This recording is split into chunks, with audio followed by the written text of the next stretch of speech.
Similar to the situation with ventilators, states need to assess their complete inventory of available capacity. Some states have far more capacity than they actually understand, and it is a complex subject, but some of the governors didn't understand it. The governor, as an example, Pritzker from Illinois, did not understand his capacity. Not simply ask the federal government to provide unlimited support. I mean, you have to take the support where you have it, but we are there to stand with the governors and to help the governors, and that's what we're doing. And you might say while you're here, we're building, the general's in charge of the wall on the southern border, and we want to build 450 miles of wall, and it's very much under construction. You might give them a little bit of an update, how we're doing with the wall. So, sir, I think the most important thing, and you stressed this, and Secretary Esper stressed this, there's really several different priorities here. Our number one priority in Department of Defense and the Corps of Engineers is to protect the team, protect the force. No matter what we do, we've got to continue to take care of our civilians and our service members out there. And so every single thing we're doing, whether we're building for the VA or we're building for Civil Works projects or for the Department of Defense or building on the southwest border, we are going out of our way. I talked to my commanders this morning. We've got over 4,000 contractors that are on the ground out there, and we've had no positives as of this morning, knock on wood. Same thing with my 400 employees. We're testing them, not necessarily with a more stringent test, but with temperatures to be able to make sure that everybody's safe and everybody goes out of their way to do things the right way. Construction is going very, very smooth. What we're seeing is our contractors are extremely focused. Now that we've got a good, clear path, both on the CBP program as well as some of the DoD program, we, I think, very well postured. It's a very, very aggressive build, but we're well postured to be able to meet your expectations for a 450 by the end of December 2020. And we're over 160 miles. 164 as of today, sir. 164 miles, and we'll have it done sometime pretty early next year. Very exciting. Yes, sir. And you might just say one thing, the quality of that wall in terms of its power for stopping people that shouldn't be coming into our country. So same thing. If you have a standard design that you trust in and it works very well, I've got a pat on the back, Commissioner Morgan. He was very adamant at continuing to be able to make sure that it supports his agents. And so we've got a design now that certainly does that. And then we've got a phenomenal contractor workforce that's in there, my Corps of Engineer employees, and it's going in well. We don't see any significant problems. And I think it's also important to point out that we want to do this the right way. So we try to balance this with environmental considerations are out there. We're trying to do due diligence when it comes to anything to do with any of the citizens that are affected. We're trying to make sure that we're protecting all of the things that we need to protect and try to find that balance where we can both meet the administration's directive while at the same time making sure we're doing this so that everybody gets a vote and everybody has a fair shake. So you know you have a choice. You can stay and watch these wonderful people ask us really nice questions, or you can go back to building better. Sir, I got a lot of building to do. I'm going to leave if you don't I mind. had a feeling you were going to say Thanks, that. sir. Very impressive. That's an impressive job, isn't it? Seriously? That's really great. Thank you very much. He's a terrific gentleman. We have a lot of great people doing that kind of thing that they really have to get recognition for the incredible job they're doing. This pandemic has reaffirmed the importance of keeping vital supply chains at home. We cannot outsource our independence. We cannot be reliant on foreign nations. I've been saying this for a long time. If we've learned one thing, it's let's do it here, let's build it here, let's make it here.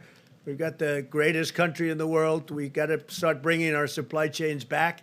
Somebody years ago got this crazy idea, let's build all over the place, and let's have parts, let's have a screw for a car delivered and made in a country that's far away, and let's have a fender made someplace else, and let's do this, and let's do that, and let's put it all together.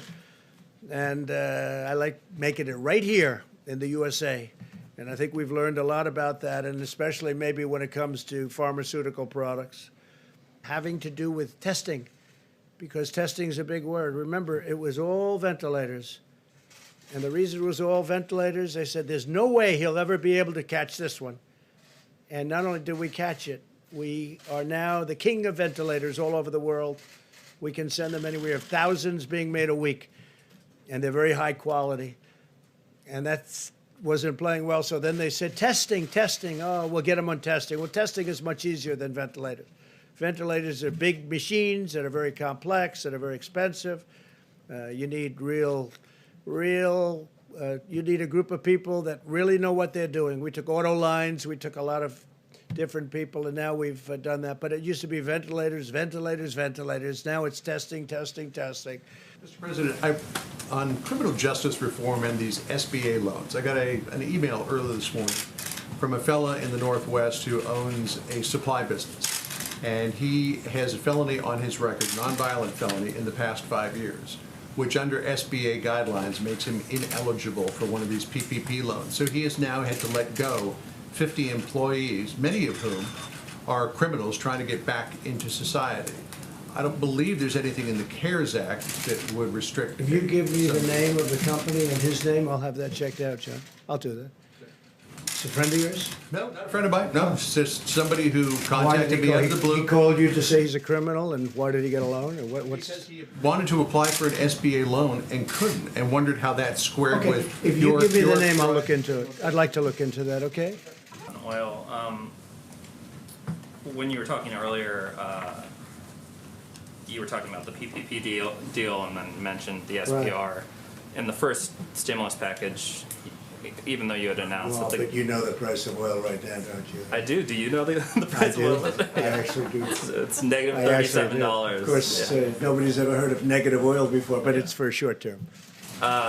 In your opening remarks, you were talking about the PPP deal, and then you mentioned the 75 million barrels of oil that, Yes. that you previously had said you wanted to purchase. Yes. You weren't able to get funding for that in the first deal, so I'm wondering, are you? Well, at the price you're talking about, you don't need funding.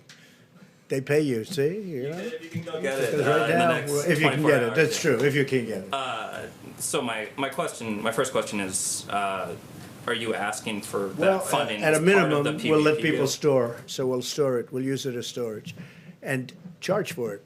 But people need storage desperately, and we have massive storage under the petroleum. So you're not going to make it a requirement of the PPP interim funding deal? It's that's not a coming question of together? requirement. If we could buy it for nothing, we're gonna take everything we can get.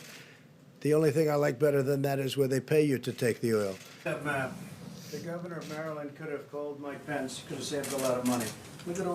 Look at these different places. That's Maryland right there. So, could have saved a lot of money, but that's okay. Did you go to South Korea for No, this I don't think he testing needed to go to kits? South Korea. I But think you he guys needed to get a little contacted him? knowledge would have been helpful. On the Yeah. SBA loans, do you think it's right that major corporations, major institutions like the Ruth's Chris restaurant chain like Harvard University apparently got a lot of money under the CARES Act, money that was supposed to be earmarked for small business owners? Do you think that's fair? Well, I know And one if- thing, I didn't get any. That's for sure. I didn't get any. We'll look at individual things, and some people will have to return it if we think it's inappropriate. But should the criteria be changed that that money goes to people who need it? the Well, it's being done by great professionals. It's being done by banks, and as you know, community banks all over the country. That's what they do. They loan money, and they're supposed to do it according to not only criteria, but according to what we think is right. But if somebody got something that we think is inappropriate, we'll get it back. Okay? Good point. Please, go ahead. Yes, a different question about South Korea. There are reports that you are personally negotiating with President Moon the terms of reduction of U.S. forces on the Korean Peninsula, and that there are 4 scenarios involved. Can you confirm that? And if so, what is your desired outcome? Well, I think that South Korea had a great talk with President Moon. He's a friend of mine. I congratulate him. He had a wonderful election victory. I was very happy about that. He was, as you know, just recently. We are negotiating for President Moon and for South Korea to help us monetarily, because we, as you know, we have 32,000 soldiers there. That varies from 28 to 32,000 in South Korea. And we think that before I came aboard, they paid very little, if anything. So we're defending a wonderful nation, a nation that we have great relationships, but we're asking them to pay for a big percentage of what we're doing. It's not fair. So it's not a question of reduction. It's a question of will they contribute toward the defense of their own nation. We're defending nations that are very wealthy. South Korea is a very wealthy nation. They make our television sets, they make ships, they make everything. And I give them great credit. We've been defending them for many, many decades, as you know, over 8 decades. And I've gone to them in the past. Last year I went to them, and now they're paying $1 billion a year. And I went to him again. I said, look, I'll be back because that's just a fraction. And again, the relationship is great, but it's just not a fair relationship. We renegotiated the trade deal and made it a much more equitable deal than it was in the past. It was a terrible deal. It was done by Hillary Clinton. It was a terrible deal. The new deal is a much more equitable deal. That's on trade. But on the military, I mean, we're paying for the military to defend another nation that's 8,500 miles away. And they're not the only one I'm talking to, by the way, as you know. I won't go into names, but I've done this. Nobody talks about it, but I think it's appropriate. I think the taxpayer of our country, taxpayers want to hear these things. And so now they've offered us a certain amount of money, and I've rejected it. I just said, it's just, look, you know, we're doing a tremendous service. We have a wonderful feeling and a wonderful relationship with each other, but we have to be treated equitably and fairly. And so that's where it is right now. And what's going to happen, I can't tell you, but we'll find out fairly soon. But I congratulate the president, who's a friend of mine. I congratulate President Moon on having a terrific victory. Please, yeah. Thanks, sir. A question for you about Governor Cuomo's visit, and then also a question for Dr. Birx, if you'll let me. The New York governor, along with the National Governors Association, in the past have called for aid to be unrestricted. As a lot of state and local governments see their revenues drop, are you open to the idea of unrestricted aid, or do you want it to be pandemic specific? Well, we're going to be talking about that in phase 4, as you know, which will start very shortly. That has to do with infrastructure, hopefully infrastructure, because this country needs infrastructure. We spend all this money in the Middle East, $8 trillion. $8 trillion with a T dollars in the Middle East. But if you have a pothole in a highway someplace, they don't want you to spend the money to fix it. How stupid have we been in this country? How stupid have we been? And that's changing rapidly. You know that. You've seen that, including things like negotiating with friends. But when we are helping friends, friends should reimburse us for the cost. I mean, why should we be defending nations for free? We're defending a nation for free. Now I'm getting $1 billion a year, and we were offered much more than that, but I turned it down. So that's where we are with that. As far as the other is concerned, look, we have to be smart in this country. We've been taken to the cleaner by and I mean with allies, not just with the enemies, with allies. Frankly, the allies have taken us much more so than the enemies. The enemies we don't do business with, right? The allies we do business with. And whoever made these deals, whoever made these contracts, in many cases, we didn't have a contract. Like, we didn't have a contract, we didn't have a trade deal with China. They came in and they took $500 billion a year from. Dr. Birx, a question on the virus itself. As it passes from patient to patient and mutates, over time, have you picked up any indication that it has become less virulent? Have you picked up any indication it has become more virulent? Yes. What a good question that was. Where did that come from? Once in a while, I pull one out of my hat, Mr. President. No, that's very impressive. You know, when Senator Schumer wrote a letter a couple of months ago, and he said, you should use admirals and generals. I said, well, that's where first of all, we have our vice president has been incredible, but we have the admirals, we have the generals. And I was just talking to the admiral inside just before we came out. I said, did you go to Annapolis? He said, no, sir. I said, oh, that's too bad. That's too bad. Where did you go? He said, I went to Harvard. Oh, that's okay, too, I guess, right? So you went to Harvard, and he was a great student at Harvard, and he's doing a fantastic job. Remember this. We've tested more than any country in the world by far. In fact, I think I read where if you add up every other country in the world, we've tested more. But remember this. We're dealing in politics. We're dealing with a thing called November 3rd of this year. Do you know what November 3rd represents, right? You know better than anybody in the room. November 3rd of this year, it's called the presidential election.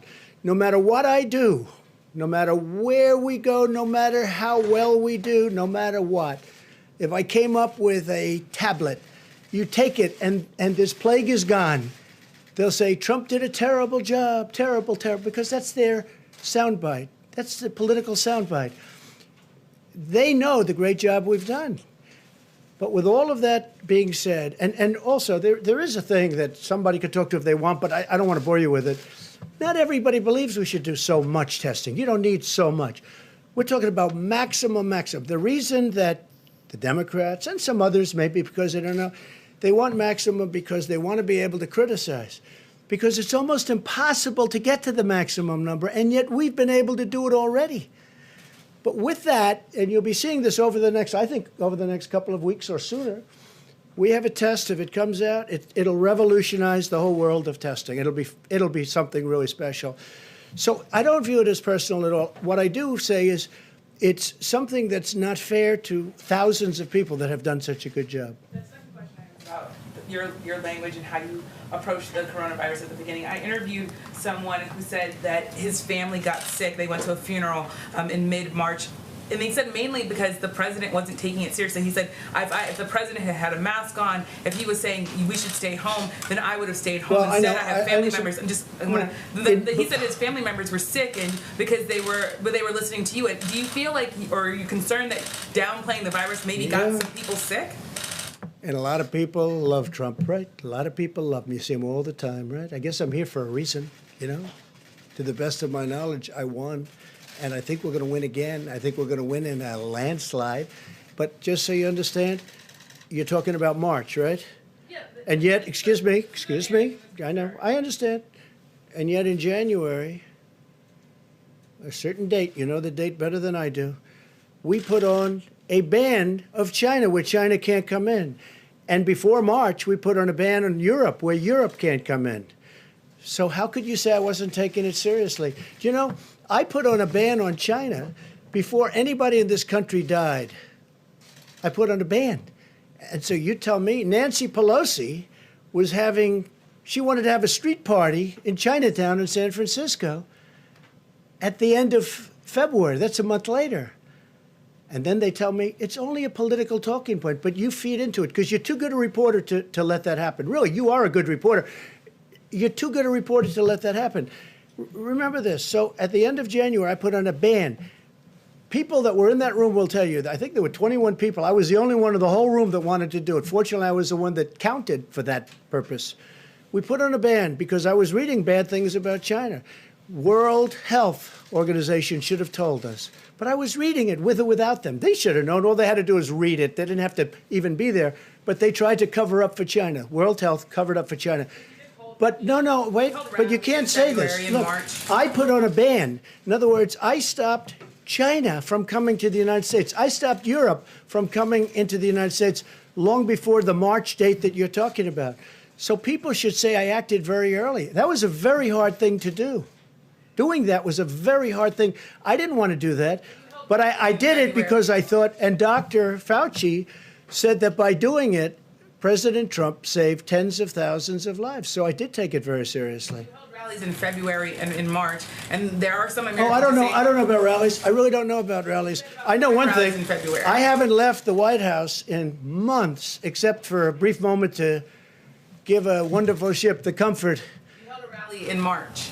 I don't In know. North- Did I hold a rally? I'm sorry, I hold a rally. Did I hold a rally?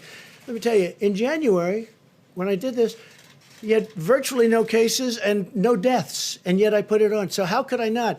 Why was Nancy Pelosi, right? Nancy Pelosi is holding a street fair. She wants a street fair in San Francisco in Chinatown to prove, you know what the purpose of it was? To prove that there's no problem. Many other politicians did the same thing and wanted to prove. While I was, no, of course not. No. I've been, people are amazed at how early I acted, and I did act early. With that being said, it's very hard to say, let's close down the greatest economy in the history of the world. I had to close down, I and everybody else that works with me and 300 and close to 350 million people built the greatest economy in the history of the world. Best employment numbers, best stock market numbers, best numbers in virtually every category, even good manufacturing numbers. The previous administration said manufacturing was dead for our country. Even great manufacturing numbers. And you know what? I did that, and somebody walked into my office and said, sir, you're going to have to close down the economy. You're going to have to close the country. But you know what I say to you? We're going to rebuild it. And we're going to rebuild it better, and it's going to go faster than people think. I built it once, I'll build it a second time. Things are happening that are very good.